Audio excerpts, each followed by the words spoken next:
नमस्कार दोस्तों, दिल्ली में विधानसभा चुनाव है और इस चुनाव के बीच कई सारी कहानियां निकलकर सामने आ रही है। एक तरफ कांग्रेस पार्टी अरविंद केजरीवाल को यमुना के पानी पीने के चैलेंज दे रही है, तो वहीं बीजेपी ने भी अरविंद केजरीवाल को घेर दिया। और यमुना के पानी का जिक्र इसलिए हुआ क्योंकि इसको लेकर बयान पहले अरविंद केजरीवाल ने ही दिया था। अरविंद केजरीवाल ने कहा कि यमुना के पानी में जहर है। अब यमुना के पानी में जो जहर मिलाने का दावा है उसके खिलाफ हरियाणा सरकार ने कोर्ट पहुंच गई और फिर वहां से सोनीपत के चीफ जुडिशियल मजिस्ट्रेट कोर्ट ने केजरीवाल को नोटिस भेज दिया है। उन्हें कहा है कि 17 फरवरी को पेश होइए आप और हमें बताइए कि इसमें जहर कौन मिलाया, कैसे हुआ, कहां पर है, सबूत दीजिए। हरियाणा सरकार ने उस बयान के खिलाफ कोर्ट में याचिका दाखिल की है और उन पर कार्रवाई की मांग की है। उसमें उन्होंने बिना सबूत के दावे किए थे कि दिल्ली जल बोर्ड के इंजीनियरों ने पहचान की है कि पानी में जहर मिलाया गया। अगर केजरीवाल अगली सुनवाई पर अदालत में पेश नहीं होते हैं तो ये माना जाएगा कि उन्हें इस मामले में कुछ नहीं कहना है और आगे की कार्रवाई कानूनी रूप से की जाएगी। अरविंद केजरीवाल ने दावा किया था कि दिल्ली भेजे जाने वाली जो पानी है उसमें हरियाणा की तरफ से बीजेपी सरकार ने जहर मिला दिया। अब गनीमत ये रही कि जल बोर्ड के इंजीनियरों ने उसकी पहचान कर ली और पानी को बॉर्डर पर ही रोक दिया। ये अरविंद केजरीवाल का स्टेटमेंट था। अरविंद केजरीवाल ने अपने बयान के दावे किया था और कहा था कि अगर जहर की मिलावट वाली पानी दिल्ली में पहुंच जाती तो दिल्ली के लोग पी लेते तो न जाने कितने ही दिल्ली वासियों की मौत हो जाती। उन्होंने ये भी कहा था कि अगर ऐसा होता तो दिल्ली के अंदर एक बड़ा नरसंहार हो जाता।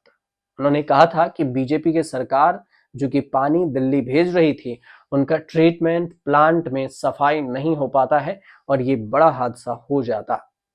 उनके बयान के बाद दिल्ली सरकार और हरियाणा सरकार के बीच में बयानबाजी भी हो गई और दोनों तरफ से लगातार बयानबाजी हुई। आतिशी और हरियाणा के सीएम नायब सिंह सैनी भी उलझ गए इसमें। दोनों सीएम, आतिशी का दावा था कि पल्ला घाट के पास में यमुना का पानी काफी गंदा है और उन्हें पल्ला घाट साथ चलने की चुनौती दी। दावा किया था कि यहाँ के पानी में सबसे ज्यादा अमोनिया है।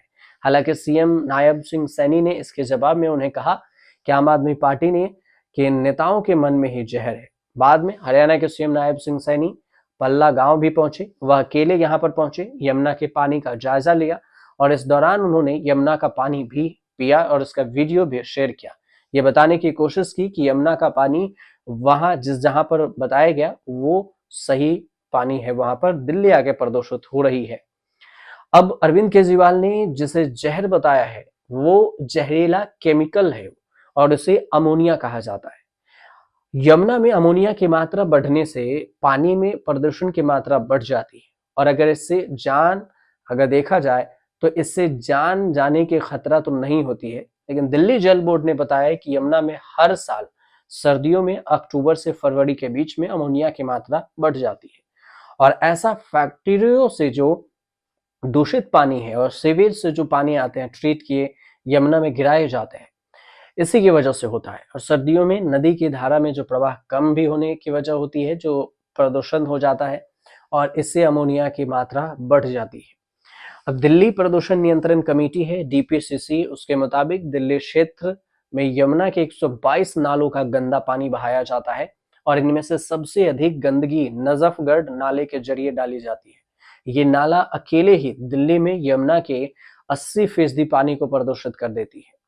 और दिल्ली में देखा जाए तो यमुना की लंबाई करीब करीब 22 किलोमीटर की है। जो यमुना दिल्ली में 22 किलोमीटर की लंबी में छोटे बड़े 122 नाले हैं और बिना ट्रेट के सीवेज के रूप में करीब 184.9 MGD गंदा पानी इसमें हर रोज डाला जाता है यमुना में, जो यमुना को लगातार बढ़ते प्रदूषण के सबसे अहम वजह होती है।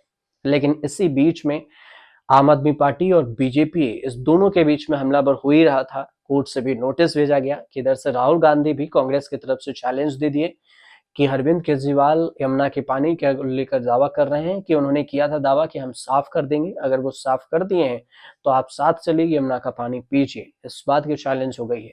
अब मामला ये फंसा है कि एक तरफ से कांग्रेस त्रिकोणीय मुकाबले में जो दिलचस्प मामला है कि कांग्रेस, बीजेपी और आम आदमी पार्टी, सबसे ज्यादा आम आदमी पार्टी यमुना के पानी पर बयान देकर घिरती भी नजर आ रही है। हालांकि देखना ये भी होगा कि 5 फरवरी को दिल्ली में वोटिंग है और 8 फरवरी को यहाँ पर परिणाम आएंगे, तो इसमें ये सब मुद्दा कितने कारगर होते हैं और इसमें कौन हारता कौन जीतता है। फिलहाल आपको जानकारी सही लगे तो हमारे चैनल को सब्सक्राइब कीजिएगा, शेयर कीजिएगा, कमेंट कीजिएगा।